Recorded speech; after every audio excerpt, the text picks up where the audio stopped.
നമസ്കാരം. രാമായണത്തിൽ നമ്മൾ ആരും അധികം കേട്ടിട്ടില്ലാത്ത രണ്ടു പേരെക്കുറിച്ചാണ് ഇന്ന് പറയാൻ പോകുന്നത്. ശ്രീരാമൻ്റെ സഹോദരി ദശരഥ മഹാരാജാവ് ലോമപാത മഹാരാജാവിന് വളർത്താൻ കൊടുത്ത പുത്രി ശാന്ത. ശാന്തയെ ആരാണ് വിവാഹം കഴിച്ചത്? ഋഷ്യശൃംഗൻ. ഋഷ്യശൃംഗൻ നമുക്ക് ഏവർക്കും സുപരിചിതനാണ്.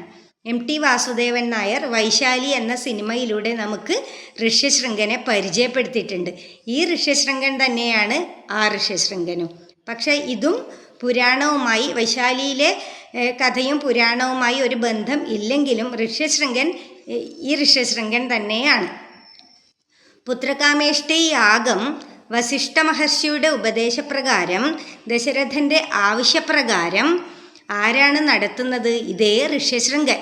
പുത്രകാമേഷ്ടി യാഗം ഋഷ്യശൃംഗൻ്റെ നേതൃത്വത്തിൽ നടത്തി.